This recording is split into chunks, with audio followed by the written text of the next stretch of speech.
To say that I'm so ready for ya would be an understatement. I have been excited for this one. After seeing the concert last year, I was so utterly charmed by this show, even in a production that was essentially there to work on the show and to ground it for the first time. So now that they are finally getting a full production, does Babies work? Do I still love it? Does the new direction and staging match the things that I loved about the concert? And is a hot dad still the best number in the show? Yes to that last one, but let's find out about the other questions. But if you haven't seen my face before, hi, I'm Ellie. I talk about theatre. I am the most chaotic theatre person on the internet. I do reviews, I do discussions, I do versus brackets and rankings and any chaotic video idea that comes to my mind. So if any of that sounds interesting to you, please consider hitting like and subscribe. It really helps me out, helps the channel. But let's dive in to Babies. Not actual babies, the musical Babies. I think the thing that completely makes this show, first of all, is the fact that it just gets young people's voices down so perfectly. It never feels condescending towards them. And as a young person myself, I feel like it actually ends up being really relatable. I can see a lot of these characters in not only people I know from working with younger people, but also when I was growing up and the way that people around me spoke then. Like, let's put this into perspective. It hasn't been that many years since I did my GCSEs. And I think this musical puts a lot of weight onto that moment in life. That is a really big transitional moment in a person's life. The end of year 11 exams, they're the first big exams you end up sitting in school. And the stress of that, the pressure that they put on you during that moment. And I feel like there's a lot in society and in schooling that kind of pushes you to grow up very quickly. And that is the whole conceit of Babies. Babies is about a group of year 11 students who are tasked with taking care of baby simulator dolls.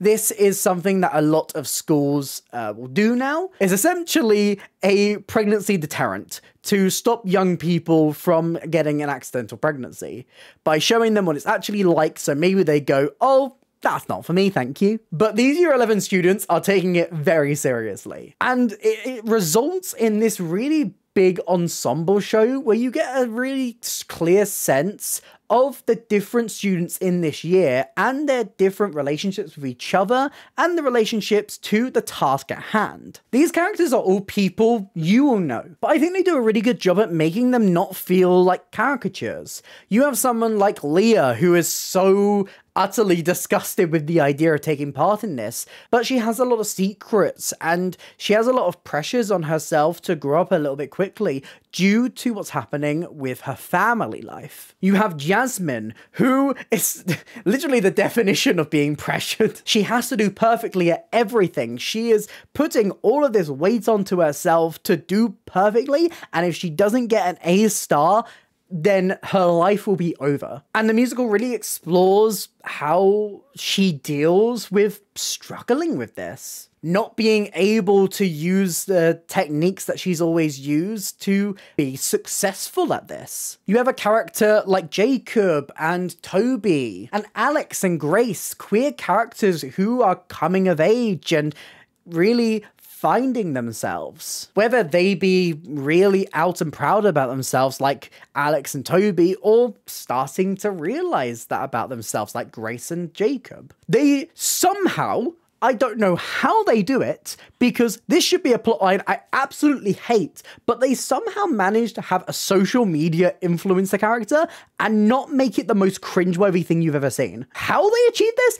I still cannot tell you, and I have seen this show in concert and fully staged. But if I was to make a guess, I think it's the weight that they put on her relationship with Ben. And the way that the social media side of what she's doing is hiding the fact that she doesn't feel like she's very good at being a mum. There's a lot of characters in this show, and they do a really good job at balancing the time of each of them, so you get a real good sense of these different people. Their struggles, conflicts, wants, and how they deal with the stresses of year 11. Well, I'll say obviously there is one plot line that feels like it is given a lot more weight than the others. It really comes across as a strong ensemble show. And I know, looking at all of these characters, this is a musical I would have loved 6 years ago. I could have really used this musical when I was going through my GCSEs, when I was even a little bit older, when I was doing my A-levels. I think it does a really great job at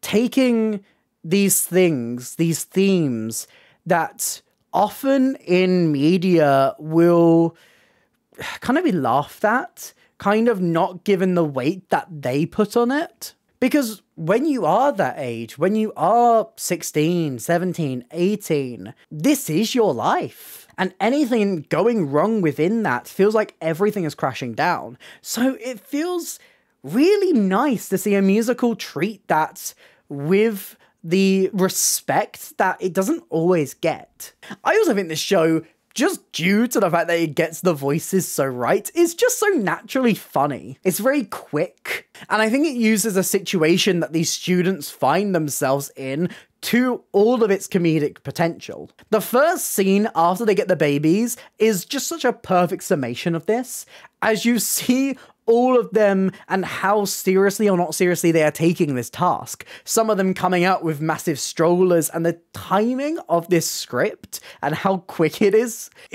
absolutely genius. It's so good. And I think it just makes it even more relatable, all building up to that really key theme of this show about growing up too fast. Instead, by the end, they find themselves becoming more comfortable with where they are now and enjoying the time that they've got, which feels like a really satisfying way to take this story full circle. I've also got to say, this is some of the best LGBTQ rep that I've seen in a musical in a very long time.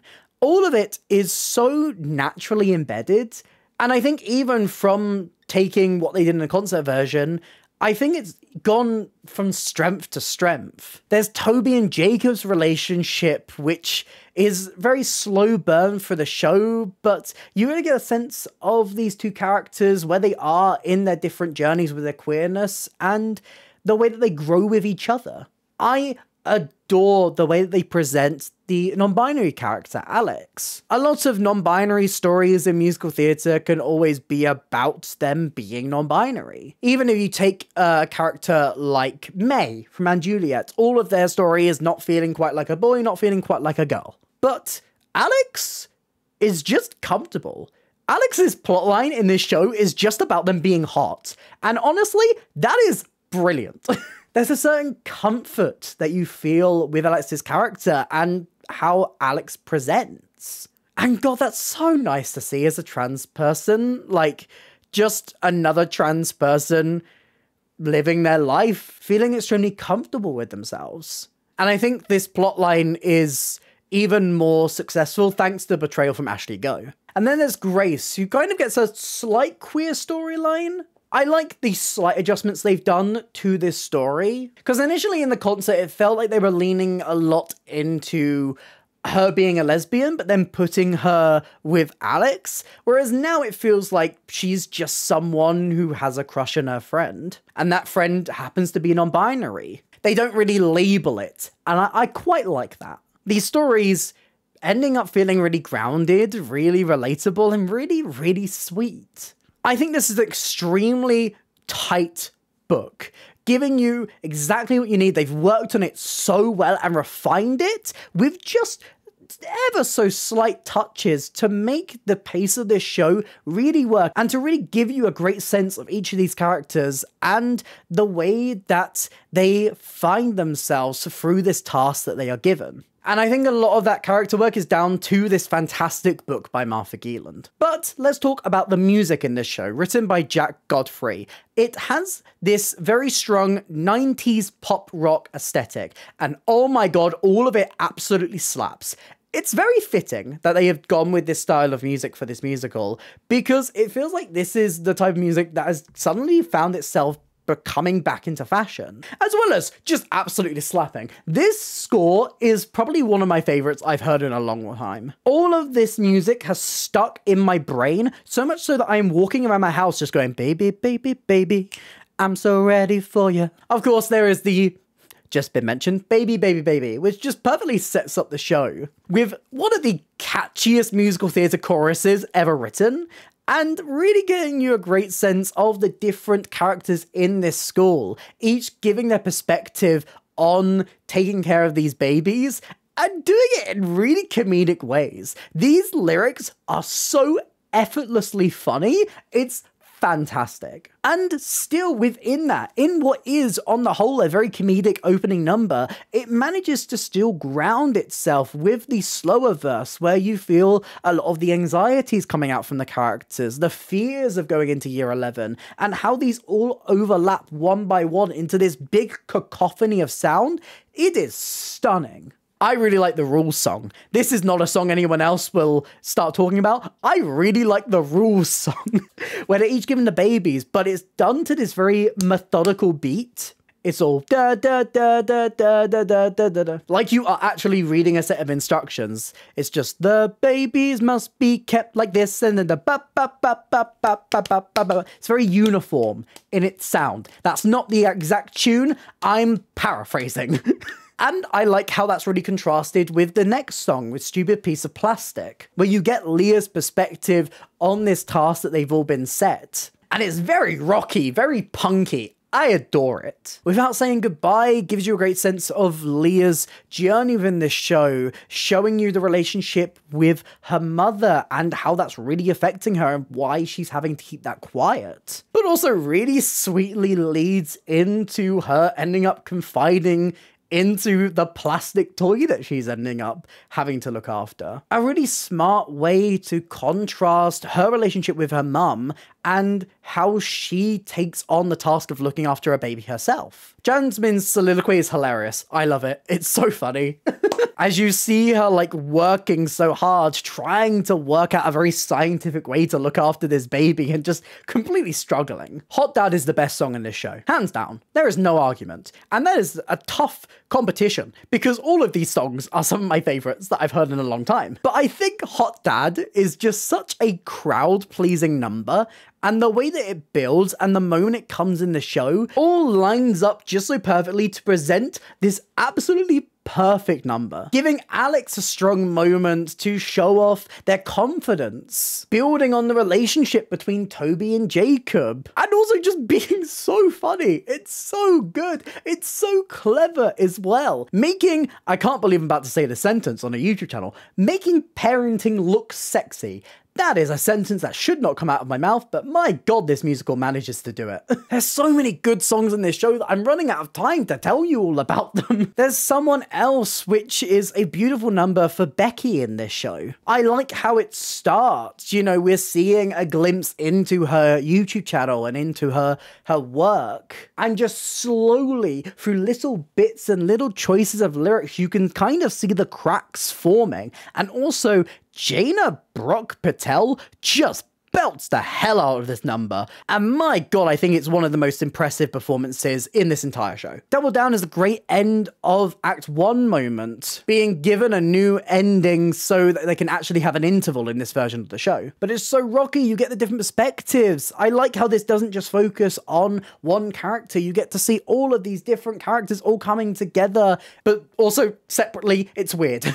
With the pressures and the fears and the secrets that they're all hiding. One of the songs that just really chokes me up every time I listen to it is Mum as well. Coming in Act 2 and being a little bit spoilery, so I won't go into too much detail, but oh my god, just the flow of this number, the journey it takes you from, the story beats that are expressed through it, it brings you onto the edge of your seat. And I think the whole show's themes are so just perfectly summed up with the finale song Never Learn. With this repeated phrase of all the kids these days, making fun of the very common theme of looking down on young people. I adore this score so much, and if I don't get a cast album very soon, I will be angry. But then there's also the set and design. This is the newest stuff to this show. And I think this is a good start. If this does transfer somewhere or even comes back in a future life, I think there's a few little tweaks that they can do to make it perfect, but I really enjoyed the approach that Jasmine Swan takes with this design. Having a fairly basic backdrop with the brick wall, the grey top bit, and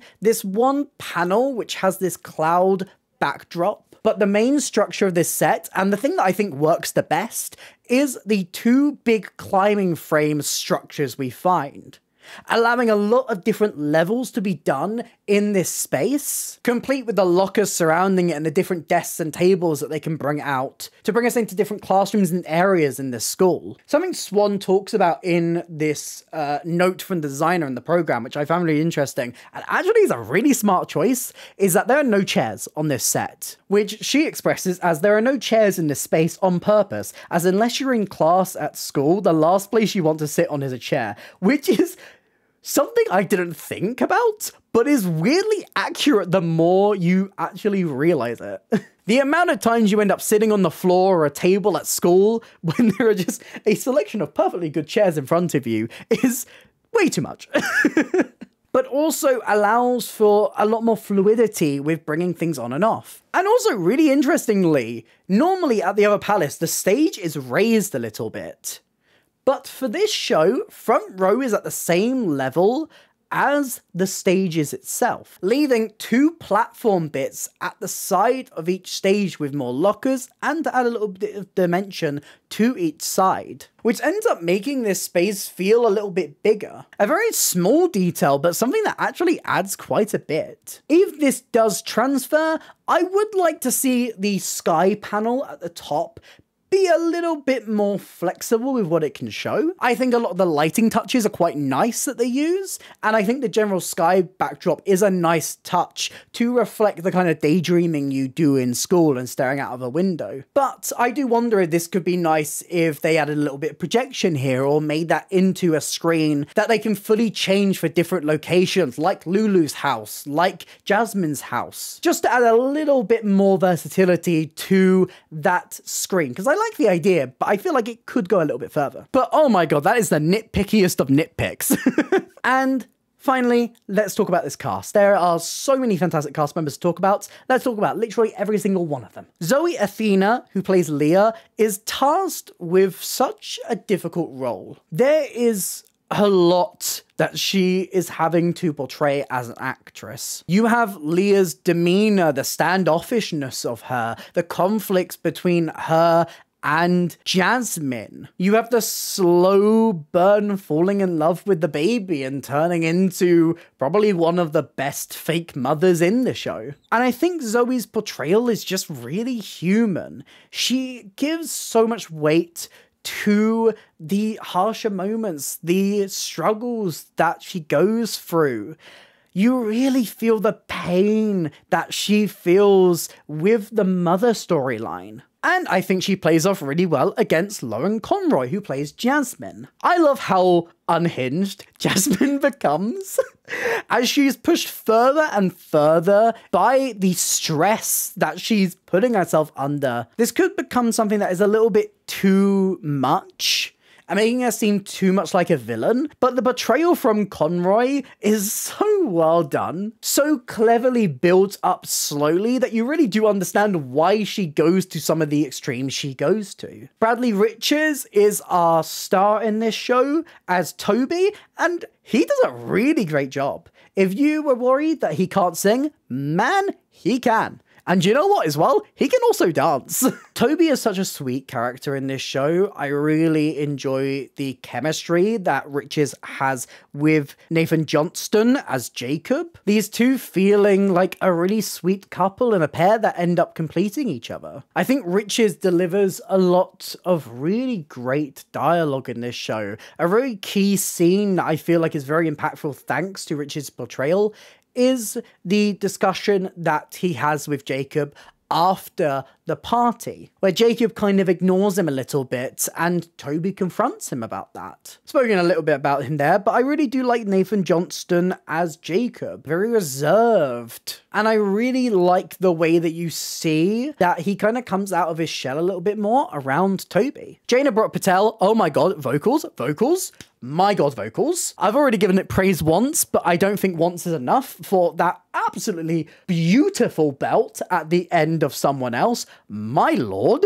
But I think she also takes a character who could be really annoying, to be blunt, and adds enough sincerity and enough behind the social media influencer persona to ground this character enough. Max Moreenan as Ben is just so sweet. he's so sweet. He's someone who, I haven't spoken much about in this review, but his character is someone who is literally just doing their best and ends up on the back foot because of it. Just sadly, because it's not really about him, which is delivered with a lot of sincerity from Max. It's a really sweet portrayal. He's one of the characters I really do find myself attached to most. And his reprise of Hot Dad is one of the funniest moments in the entire show.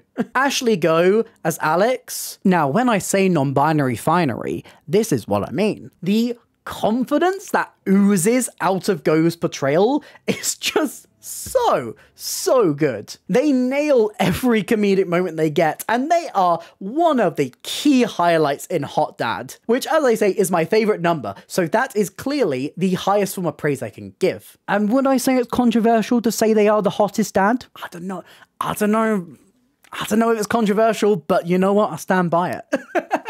Viola Maisie gets a really nice journey through this show, slowly building up to admitting a crush on their closest friend. And then there is Lulu, played by Lucy Carter. I love Lulu so much. Lulu is this absolutely chaotic bundle of joy who is so perfectly portrayed by Lucy Carter. She just wants a friend. And she's willing to get a friend. She's so excited to get a friend. I love her. She's so innocent. And another one of these characters I just feel so endeared to. What an absolute joy. Babies is fantastic. Babies is so good. From the way that it deals with these themes to just portraying very naturalistic feeling young people on stage. Not only does it completely nail the story, the ensemble feel, the themes, but it also comes paired with just this absolutely banging score that is literally full to the brim of fantastic 90s pop rock inspired musical theatre. It's bold, it's fun, it's charming, and if you don't catch it at the Other Palace, you are severely missing out. But what do you think? Have you seen Babies? Do you want to see Babies? Did you see it in concert? Are you gonna see it at the Other Palace? Let me know all your thoughts in the comments down below. If you did enjoy this video, please consider hitting like and subscribe. It really helps me out have such a channel. Here's some links to some other videos on screen right now, and a link to my Instagram if you want to drop me a follow over there. I also have other links to socials and a link to my merch store in the description down below. But that's it for me today, and I hope to see you next time. Bye.